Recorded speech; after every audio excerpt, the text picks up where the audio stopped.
Hello everyone, आप लोग देख रहे हैं वनडे एग्ज़ाम 1। आज की इस वीडियो में मैं आप लोगों के साथ डिस्कस करूंगा जो यूपी पुलिस कांस्टेबल का री एग्ज़ाम होने वाला है उसका सेफ स्कोर क्या रहेगा। आप कितने क्वेश्चन अटेम्प्ट करें और आपका अगर इतना स्कोर आ रहा है तो आपकी पोस्ट कंफर्म हो जाएगी। तो वो क्या मार्क्स रहेंगे, क्या सेफ स्कोर रहेगा, वो मैं आपके साथ इस वीडियो में डिस्कस करूँगा। तो क्योंकि आपको पता है कि इस बार जो एग्ज़ाम जो आपका होने वाला जो है वो 23 अगस्त से स्टार्ट हो रहा है। और पहले जो आपका एग्ज़ाम जो था वो सिर्फ 4 शिफ्ट में था, 4 शिफ्ट में एग्ज़ाम था लास्ट टाइम जब हुआ था। और इस बार एग्ज़ाम जो है वो 10 शिफ्ट में टोटल होगा। तो जैसे कि सबको पता है कि जितनी शिफ्ट बढ़ती हैं नॉर्मलाइजेशन जो है उतना ही हमारा वेरी करता है, उतना ही हमारा नॉर्मलाइजेशन जो है वो ऊपर नीचे होगा। कहीं कहीं पे नॉर्मलाइजेशन जैसे एसएससी के एग्ज़ाम इतनी शिफ्ट में होते हैं तो वहाँ पे 10-10% का भी फ़र्क पड़ जाता है कहीं कहीं पे। ठीक है, 10-10% का भी फ़र्क पड़ता है। तो क्योंकि पिछली बार जो एग्ज़ाम था सिर्फ 4 शिफ्ट में हुआ था तो नॉर्मलाइजेशन जो था वो उतना अच्छा नहीं हो पाता। तो इस बार कितना आपका सेफ स्कोर रहेगा मैं कैटेगरी वाइज सारे इसमें डिस्कस करना चाहूँगा कि आप इतने क्वेश्चन अटेम्प्ट करें। और लास्ट में मैं आपको एक वो भी बताऊंगा कि आपको इस टाइम लास्ट टाइम आपको किस चीज़ पे फोकस करना चाहिए जहाँ पे मार्क्स आप अपने गेन कर सकते हैं। तो सबसे पहले जो मैं बताऊंगा कि आपका जो सेफ स्कोर रहेगा जनरल कैटेगरी की, अगर मैं बात करूँ, मैं जनरल कैटेगरी की बात करूँ, जनरल कैटेगरी की, तो आप अगर आपका स्कोर अगर 220 फॉल कर रहा है, 220 नंबर अगर आपके करेक्ट हो रहे हैं तो आप मान के चलें आपका मामला बिल्कुल श्योर है 220। इसी तरह से ओबीसी की अगर मैं बात करूँगा, ओबीसी की बात करूँगा तो जनरल ओबीसी 5 नंबर का फ़र्क आ सकता है। बाकी जनरल और ईडब्ल्यूएस जो है वो मैक्सिमम सेम ही होगा, ईडब्ल्यूएस। ठीक है, 2-3 नंबर का भले फ़र्क पड़ जाए लेकिन मैक्सिमम ईडब्ल्यूएस जनरल का फ़र्क सेम ही रहता है। ठीक है, अब यही आपका आ गया एससी, एससी का आपके मान के चल रहे हैं 190 और एसटी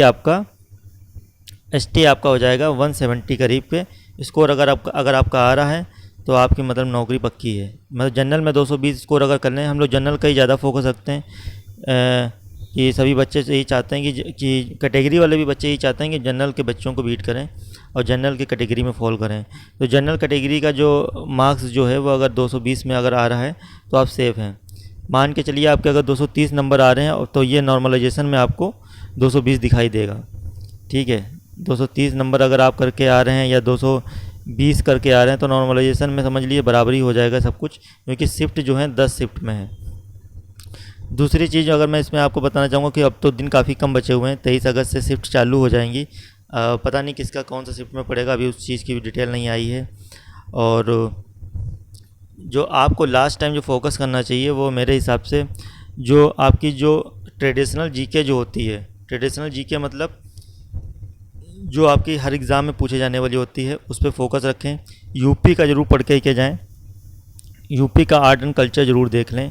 ठीक है, फेस्टिवल देख लें, मेले देख लें, ये यूपी के क्वेश्चन पूछते हैं। पिछली बार भी अगर आप लोगों ने एग्ज़ाम दिया होगा यूपी कांस्टेबल का तो उसमें यूपी से क्वेश्चन पूछे थे। बाकी कोई ऐसे क्वेश्चन नहीं पूछे थे जो प्रिपरेशन में है जो कर ना पाए। काफ़ी इजी क्वेश्चन रहता है। जीएसटी से एक क्वेश्चन इनका कन्फर्म ही आता है, जीएसटी का टॉपिक जरूर पढ़ के जाएँ, जीएसटी का बिल्कुल पढ़ के जाएँ। और करंट अफेयर्स में इस बार बहुत इंपॉर्टेंट रहेगा कि आपके लिए बजट जो है, बजट का ज़रूर पढ़ के जाएँ, बजट की योजनाएँ पढ़ के जाएँ।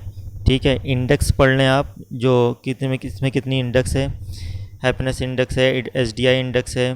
ठीक है, आपकी जर्नलिज्म वाली इंडेक्स है। तो ये सब इंडेक्स आपके पढ़ के जाएँ। और करंट में मैं 2-4 टॉपिक और बता दूंगा कि जैसे कि बुक्स जो इम्पोर्टेंट जो आ रही हैं बुक्स, वो करंट अफेयर्स में बुक्स ज़रूर करके जाएं, बुक से क्वेश्चन आपको मिल सकता है। और जो इलेक्शन जो हुए हैं इस बार लोकसभा के, ठीक है, इसके बारे में पूरा पढ़ के जाइएगा कि कौन कितनी सीट आई हैं, कितनी मेजोरिटी है, सब पढ़ के आप जाएंगे। ठीक है, और स्पीकर जो आपका स्पीकर पद का जो चयन हुआ है, प्रोटेम स्पीकर क्या होता है, प्रोटेम स्पीकर क्या होता है, 295 आर्टिकल क्लॉज 1 की बात मैं कर रहा हूँ। तो ये प्रोटेम स्पीकर वगैरह सब पढ़ के जाइएगा, हो सकता है क्वेश्चन यहाँ से बने। और तो बाकी जो करंट जो है 6 महीने की वो रिवाइज़ कर लें तो उससे आपका हो जाएगा। 6 महीने से आप पहले की करंट आपके में नहीं पूछेगा। जीके का मामला ये है कि जो आपकी मिसलिनियस जीके है और हिस्ट्री में भी वो क्वेश्चन जो ट्रेडिशनल क्वेश्चन जो आते हैं हर पेपर में, अगर आप कई एग्ज़ाम के 10 साल के पेपर सॉल्व कर लेंगे तो उसी से भी आपका काम चल जाएगा। मान लीजिए पुलिस कांस्टेबल के सॉल्व कर लीजिए, और यूपी ट्रिपल एससी के जो आते हैं पेपर, यूपी ट्रिपल एससी के जो एग्ज़ाम के पेपर आते हैं वो भी आप सॉल्व कर लेंगे तो भी आपका काम हो जाएगा जीके में। इतने में ही आपको पूछेगा, बाकी आपको कोई डिटेल में पढ़ने की ज़रूरत नहीं है। बाकी जो अपनी मैथ रीजनिंग उस पर फोकस रखिए। जीके में आप कम टाइम भी देंगे तब भी अच्छा कर लेंगे, क्योंकि जीके इतना टाइट नहीं पूछता है, जो प्रिपरेशन में है वो कर ले जाएगा। तो यही सब जानकारी देना था। तो लास्ट में कंक्लूजन में यही है कि 220 तक ही मतलब अपना स्कोर रखें। 220 आपका स्कोर का मतलब है कि आपका जो है क्वेश्चन जो है 100 आपका जो क्वेश्चन जो सही होना चाहिए वो 110 करीब क्वेश्चन आपका सही होना चाहिए। 110 करीब क्वेश्चन आपका सही होना चाहिए, तो आप सेव स्कोर में बिल्कुल जाएंगे। ठीक है, तो आई होप आप लोगों को वीडियो अच्छी लगी हो, और प्लीज़ अच्छी लगी तो सब्सक्राइब करें। मैं और भी डिटेल में आपको चीज़ें बताता रहूँगा कि लास्ट टाइम और को आपको कैसे कैसे क्या करना है। और जिस दिन आपका पहले शिफ्ट का एग्ज़ाम होगा, आपका जो पेपर होगा एग्ज़ाम पेपर, वो सबसे पहले इसी में सॉल्व कराया जाएगा इस चैनल पे। ठीक है, तो प्लीज़ जो नए हैं वीडियो को सब्सक्राइब करें, चैनल को सब्सक्राइब करें और शेयर करें। Thank you so much.